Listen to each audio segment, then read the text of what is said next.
Hey everybody, Mr. Nathan here. Just wanted to do a quick guitar mini lesson. It's something that kind of came out in an in-person lesson that I was teaching the other day, and I thought maybe this could be helpful for you if you're learning guitar and just kind of dealing with the normal challenges of learning guitar. So at this stage of your progress, kind of where this lesson really I think will be helpful, you already know the open chord shapes and you can play them.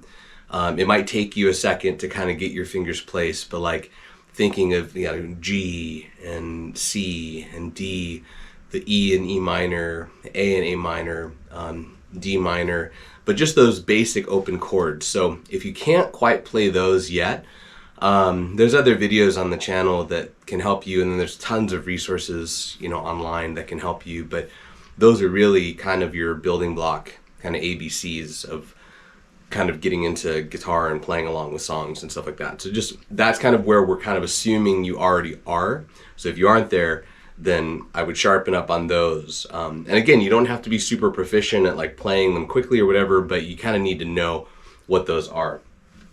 So basically, when you start learning guitar, obviously you want to just fast forward as much as you can to just play the songs. Like that's why you picked up a guitar, is because you wanted to play along with songs, you want to play songs that you really enjoy. And what ends up happening with a lot of students is you kind of start to try to run before you can walk. So you kind of learn the chords and then you jump right into playing along with songs at track speed, or you start adding in strumming, or you start trying to sing along with the chords. And what ends up happening is because the chord world isn't as strong as it maybe should be at that stage of your progress, when you start introducing more things, your chords end up suffering. So maybe the clarity is lacking, maybe your technique is lacking. And even though you're kind of like trying to rush ahead and like play along with songs, if we were to kind of isolate and record, which is something I do with my students, I have them kind of come in saying, I can do it, and then I just have their instrument isolated and I record it while they're playing along, and I have them listen to it back, and a lot of times it's not as clean as they thought it was going to be. And it's because you were just introducing things too quickly, which is so easy to do. It's so understandable. I have been there. I tend to do that myself when I'm learning new things. You want to just get to the end so quickly, and we kind of are willing to give ourselves a pass on things that we really shouldn't. So this exercise is very basic.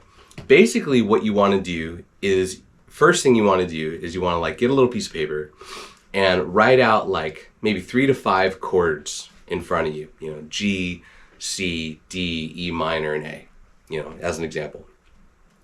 And then what you want to do is you want to just slowly play through those chords with certain things in mind. So I'm going to start with a G chord.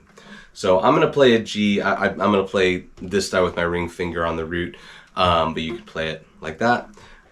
But the first thing you're going to do is you're going to place your fingers and make sure your technique of kind of how you're holding your hand, no high wrist. You want to have that wrist loose, kind of like that arc going underneath the neck. Make sure your fingers are curled, you're getting towards the tip. Make sure your fingers are curling towards the fretboard and not coming down flat. And then you're not going to use a pick, you're just going to use your thumb. And you're really going to play for dynamically soft strumming. And you're just going to have a consistent strum that's not fast.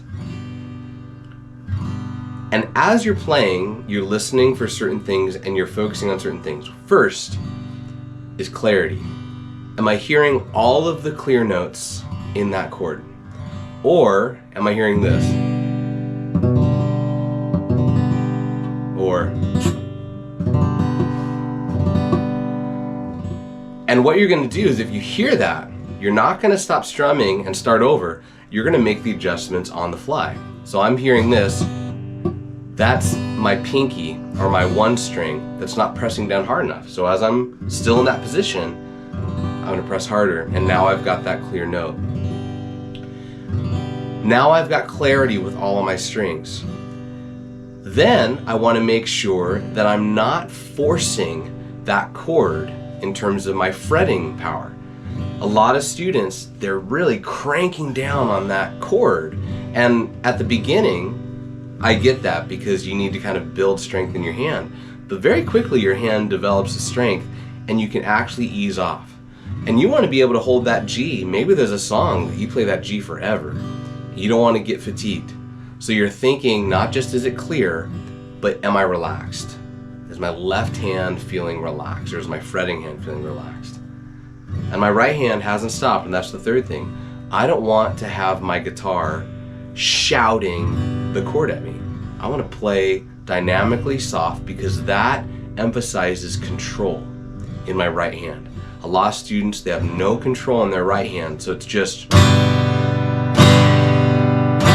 and they're just murdering their guitar. And the guitar is your friend. So we want to treat it like that. So that's why you're not using a pick. It's just your skin side of your thumb.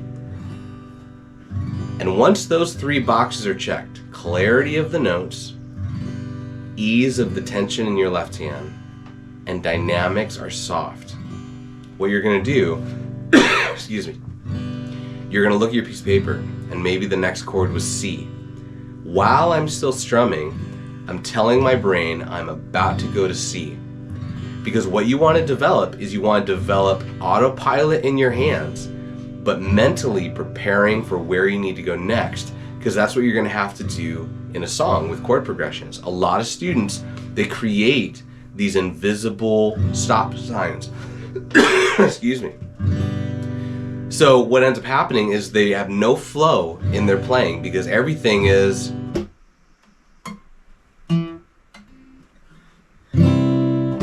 and you want to get away from training your hands to do that.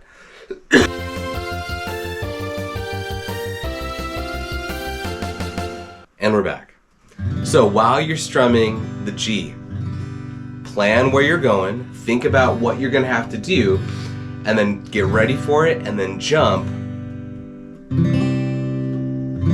And then you think about those same things.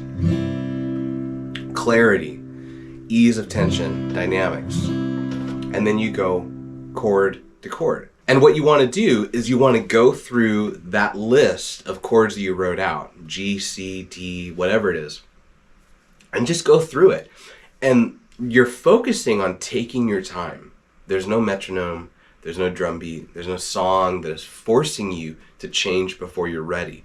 And what you're going to find is you're going to find that those three things, which are so important moving forward, are going to become easier and more consistent, and you're going to be able to do them quicker. It's always accuracy over speed. Your speed is a byproduct. It will happen. And then what you can do is maybe you can make that list of chords longer as you learn more chords. And then what you can do is instead of following it in a line, you can pick them randomly. Look at that sheet. Instead of going, okay, C is always after the G on my paper, I'm going to go to the end of the line. And what you're doing there is you're forcing your brain to kind of adapt on the fly.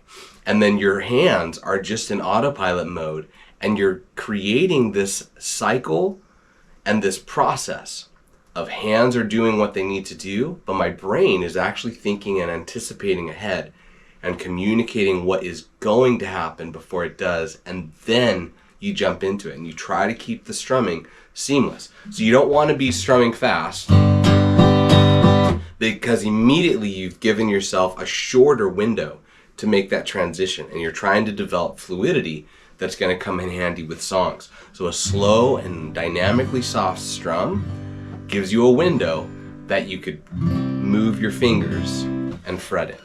So try this if you're feeling like your chords are lacking, or you may be playing fast but it doesn't sound super clear or whatever.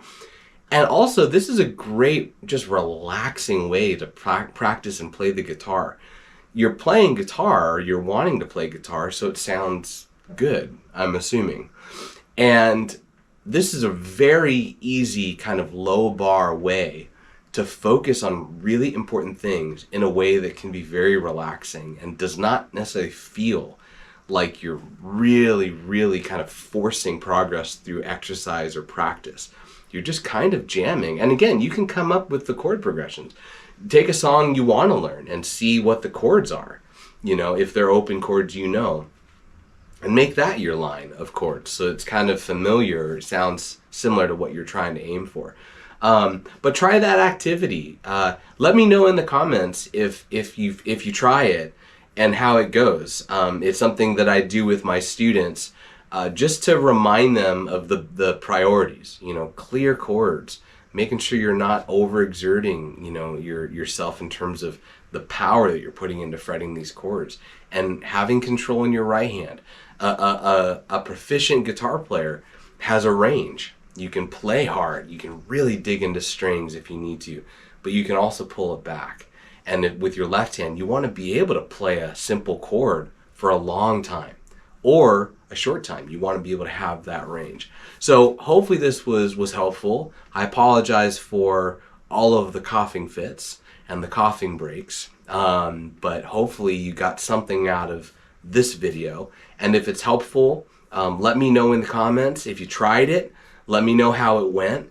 And if there's other things that you're struggling with as a budding guitar player, or you see on the channel we do other instruments as well, let me know if there's something that I can do, or if I can kind of get you maybe pointed in the right direction. But thanks for watching, and we'll see you in the next video.